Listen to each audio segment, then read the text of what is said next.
Welcome back, Ohio State fans, to the 11 Dubcast for Friday, October 24th. We're almost out of the bye week, but not quite. Apologies you missed us yesterday, but hopefully Jones's latest episode of Film Study was able to get you through another day during the bye week. I did, however, earlier this week promise that we would be joined by the incomparable Mr. Ramzy Nasrallah, and he has once again graced us with his presence here on the Dubcast. Ramzy, how are you holding up during this second bye week of the Ohio State What a football gracing season? I'm holding up okay. I just finished up Jones's film session, and Ohio State's pretty good. Did you know that? I've heard good things about the defense. I heard that they have given up less points in the whole season this year than Jim Knowles gave up to UCLA. So that That's right. sounds like they are in pretty good position as Penn State prepares to visit Columbus the week after we get out of this bye week. Can I say something? Because my mom is a big George fan and watches the Dubcast. Ohio State's given up fewer points with Matt Patricia than with Jim Knowles against UCLA. I covered you. We're good. Beautiful. Anyway, we're not going to talk about the present. Well, we're going to go for a more grand topic here than we would, just because it's a bye week and because obviously you're a historian of not only Ohio State football but the other schools surrounding Ohio State football, including that team up north. So we've got an interesting topic to visit today relative to some recent revelations surrounding last year's team and the game itself. Before we get into that, we do want to give a quick shout out to our sponsor at 11 Warriors and the 11 Dubcast this Ohio State football season. That would be First Bank of Central Ohio. From game day to work day, First Bank of Central Ohio is proud to support the business owners that keep Central Ohio thriving.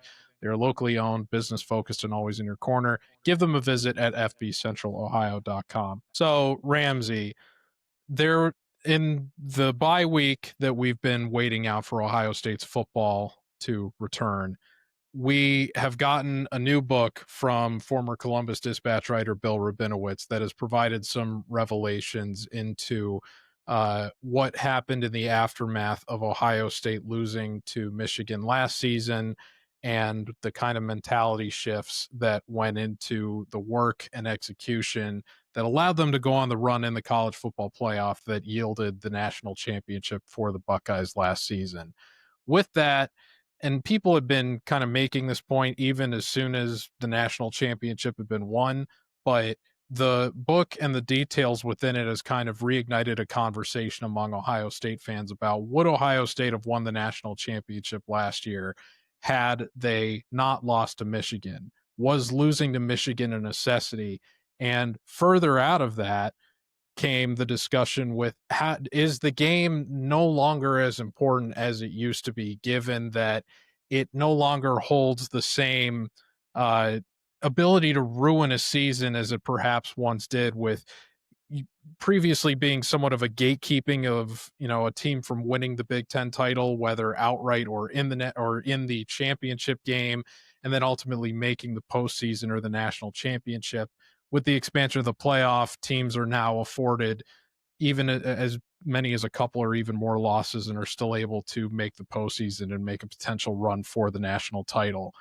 You obviously have some opinions about this. I'm of the belief that I never want to see the game devalued in any way, shape, or form. But there's a big component of this fan base that doesn't feel that it matters as much as it used to. And I wonder how much of that is a coping mechanism with the fact that they just haven't won it since pre-COVID. So I've tried to set the stage a little bit for you. I know that you feel very strongly about this topic. I would love to hear your thoughts about it, given what was kind of revealed in this book last week, that we got more details about how vital that loss was to Ohio State galvanizing itself for its national title run. Yeah, sure. So we'll start with the loss itself and how it was an enabler for a national title run. They've lost to Michigan a few times in a row, and they lost one other time when they got to the playoff. And they played pretty well. And it'll shock people. Special teams cost them the chance to win that one at the gun. I don't know. I've always maintained that Ryan Day has a Michigan problem, more so a Jim Harbaugh problem, where he's got this Marty McFly-like tendency where if If you remember the Back to the Future movies, well, you weren't around, but I'm sure you've seen them since they've. I've seen them many times. Yeah. Popular checkout at the library. That's growing right. up. You could say, "What's the matter, McFly?" Chicken, and like completely knock him off of his game. And Jim Harbaugh did that to a degree, metaphorically, with toughness and ability to run the ball. And it began in the second half of the 2021 game. They went off tackle 3 times and punted, and that was it. That game was a runaway win for Michigan after that. The Stallions game in earnest was the 22 one after that. 23, still way too much running the ball.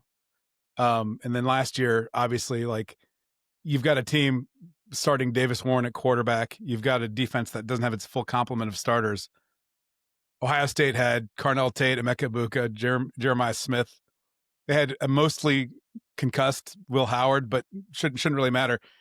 It's like he's still trying to prove to Jim Harbaugh that they're tough and can do the stuff, whatever he interpreted that as. And they lost 13-10. And so what happens after that?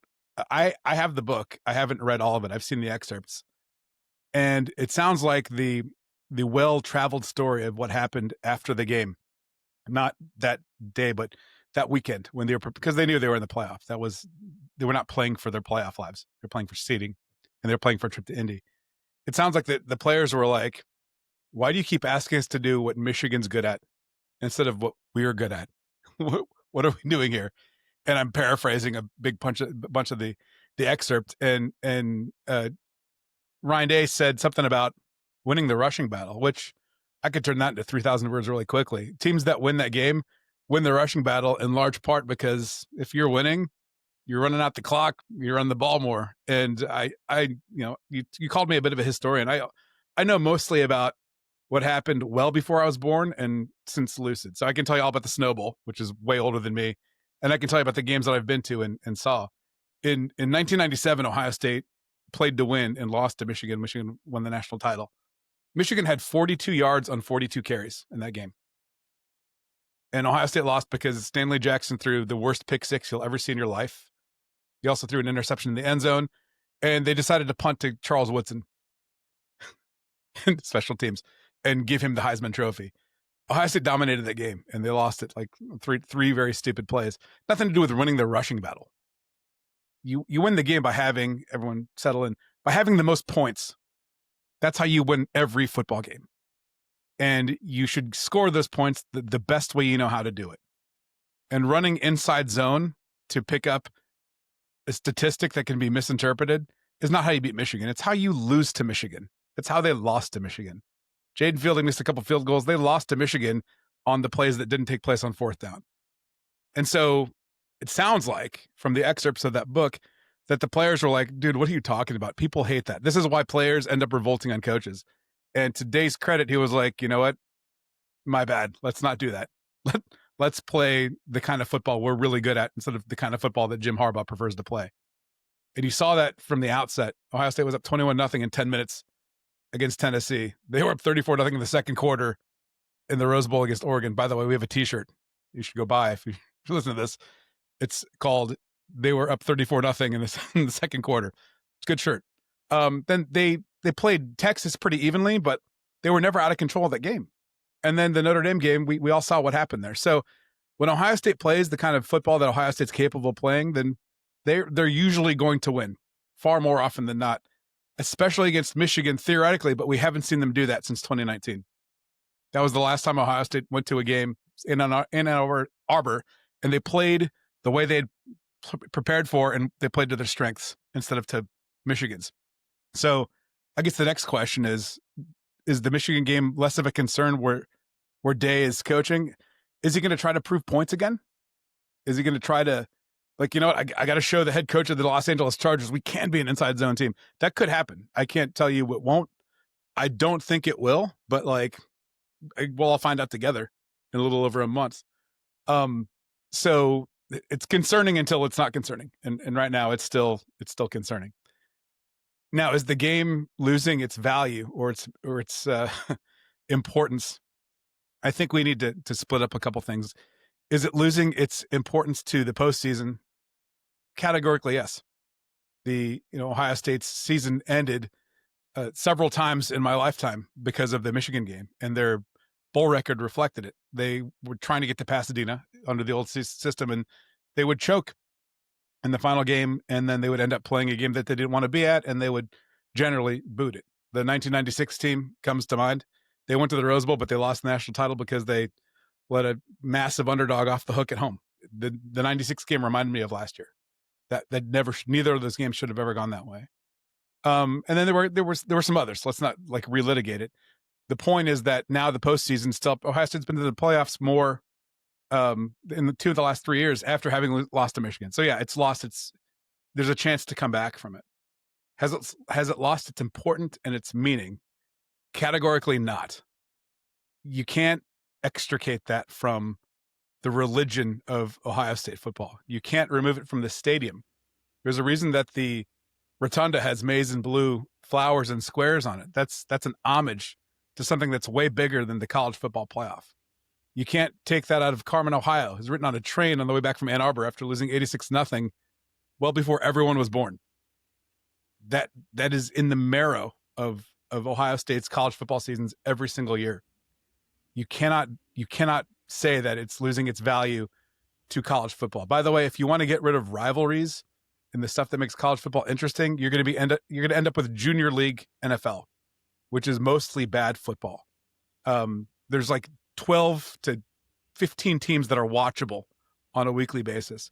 And if you take away like the fight songs and throwing tortillas on the field at Texas Tech and all the goofy stuff that you see on any given Saturday, because you know it's all about the playoff now, then we've lost our way. And I don't think Ohio State or Michigan want to lose their way. Yeah, I would agree. And it's funny that you draw the comparison with Junior League NFL because I've never gotten to go to a national championship or the Super Bowl, but my father has always he's an Ohio State grad. So I was, I had my mind, I've been brainwashed from youth. Both my parents were Ohio State undergrads. And then my mom went to Michigan for law school, which I guess you're allowed to do that. So I grew up in a house divided technically, but that's besides the point. He's always raised me to believe the Rose Bowl is like the best venue for college football. That's still true. Period. That's still true. He went. The thing that he didn't like was that the national championship reminded him kind of how the Super Bowl was in terms of being more of a corporatized environment, just kind of like a parade of advertisements. Specifically, the one that just happened, or in general. In general, but this was actually him talking about when he got back from the 2007 one that Ohio State lost to Florida. So you can imagine that most Buckeye fans wouldn't have a very rosy opinion of that game, regardless. The game never happened. Yeah, we try to block it out. As someone whose favorite Ohio State Buckeye of all time is Ted Ginn Jr., I like to remember the first 15 seconds of that game very fondly before the touchdown celebration. But that being said, there are things about this sport that if you want to have it retain its distinct flavor from professional football as we get further into the NIL era and we see more changes that are made that kind of remove the regional flair, if you will, from the sport that makes it special. And a lot of that has to do with localized rivalries, some of which we've seen go away and come back. But a lot of which have kind of been lost as we've, gotten into this weird era of scheduling and conference expansion. You are getting an environment that is more feeling like, as you referred to it, a junior NFL than the distinctness of college football that we crave and grew up on. So I do think that it kind of, if you want to believe that the rivalry is, I really do think it is about perspective, especially with the way that you framed it, that there's two different ways to look at it. If you are more focused on Ohio State winning national championships, and that's the only thing that matters to you, then yeah, with the way the current landscape is, the rivalry is inherently less valuable than I think it was before. But if you're somebody that looks at the grander equation of things and you're not willing to let go of the hatred that you maybe had for Michigan growing up and that you were raised on and the love to hate that we all have, I don't know how you can look at it as, that it's lost any of its value. I mean, if it really had lost value for not just Ohio State, but both sides, I don't think Michigan would have enshrined the flag that they tried to plant in the middle of the horseshoe last year in their museum back on campus immediately after the game. I mean, that, and you could tell that that win salvaged their season. Like that gave them something to look back fondly on, arguably extended the career of Sharon Moore at Michigan, which we'll see how the rest of this season plays out. Because if you go talk to a lot of Michigan fans right now, even after they just beat Washington this past weekend, not many of them have many fond things to say about the guy. And they were saying pretty much just as many fond things about him in wake of around this time last season when they lost on the road to Illinois. Yeah. So the vibes around that program weren't great. And this very much, even going further than just, the sign stealing stuff, it was a letdown national title defense campaign for them. And winning that game for them, even more than them going on to the bowl game and pantsing Alabama, that salvaged their season. And the fact that that game can still do that for one of these schools, even when it's in a down season, I think speaks to the fact that the game really hasn't lost its value in the grand scheme of college football and the fans within it. It's more just about what your perspective is and what your expectations are for the team. If you're someone that is more focused on national championships, it's understandable that you would devalue it, but don't ruin the experience for the rest of us. You know what I mean? There are dead ancestors of ours and theirs that would be horrified to say, "Oh, it's about a postseason tournament now, and not about a way of life and regional superiority." And all What would Woody have to say about this? God, are you kidding me? Like there's a reason that Bo Schembechler lost all of his bowl games for most of the time, and Ohio State kind of let down a little bit, and too many of them, because they were building up to something that was huge, that was bigger than any postseason. And if the playoff can do anything for both of those programs, more Ohio State than Michigan, because screw them, it'll teach them, it'll train them to say, like, this is the most important thing in the world, and you can't let up after winning that game. You've got to continue so you can achieve all three of the program goals. Win the Big Ten, beat Michigan, win the national title. They went, the team that just graduated all those legendary seniors went 1 for 12. And, the idea is to go 3 for 3. It's impossible every year. National titles are fluky. It takes a lot. It takes a significant amount of luck to win a national title, not just skill and coaching. There's the draw, there's the injuries. Ohio State in 2020 was pretty good, but they only got to play 7 games before they played an Alabama team that played 12. An Alabama team that had its whole roster. Ohio State had 60% of its guys because of contact tracing. It's luck. There's luck and skill. And, I was alive for 2002. I went to that national title. A lot of luck, a lot of skill. Last year, their season didn't get canceled. They were pretty healthy because they worked for a 16-game season. Michigan shouldn't come down to that much luck. You should know them better than you know them yourself. And you should know that playing to their strengths is a very stupid idea. You play to your own and make them stop you. Don't stop yourselves. And I think, Mitchell Melton, thank you. Go Cavaliers, go Who's. Best of luck to you. I think you made an impression on Ryan Day that's going to impact his career positively if you really listen to you. We'll find out next month. Well, so to the point of what you started your original answer out with, I think that probably what made it even more frustrating was not only was Ryan Day seemed like trying to fit a square peg into a round hole, so to speak, in terms of the game plan, but they even had their brief moment of offensive success at the end of the first half of that game where they just went down the field and remember, we have Jeremiah Smith. He's like the best player in college football. Let's just throw that guy the ball and get in the end zone, and then we'll go into the locker room and figure out the rest. But then it was like they came back out and totally forgot about the one moment of the one window of success they had in that first half. So it wasn't just that they were consistently banging their head against the wall. It was that they figured out how to not do that and then went back to doing what was transparently kind of not working for the team. It's felonious. Yeah. But given what you just referred to, it seems like relative to the upcoming game, you're understandably a guarded skeptic in terms of I need to see it to believe it. However, with these revelations in terms of the players themselves seeing what needed to change, advocating for that change to Ryan Day, and then Ryan Day working to implement that change over the college football playoff. From my perspective, based on reading you, it seems like you are at least more encouraged about Day doing things the right way going into this installment of the game than you were previously, even though obviously the proof is still going to be in the pudding and they're going to need to execute and get it done. But would you say that at this moment, as we are a little more than a month out from the game and the end of the regular season for Ohio State, do you feel good are about them doing what needs to be done in order to win this game, at least better than you maybe have in recent seasons when it was a little bit more ambiguous in terms of whether or not they were going to execute, and when they were, in fairness, playing bet last year's team notwithstanding, this is probably the second worst team within that 5-year stretch that Ohio State has played relative to Michigan. Are you feeling good at this moment about their shot of getting the monkey off their back? I don't know if it's the second worst team because two of those teams knew every play before the ball was snapped. And if any of those jokers are listening to the show, that shit matters, guys. And you're seeing it.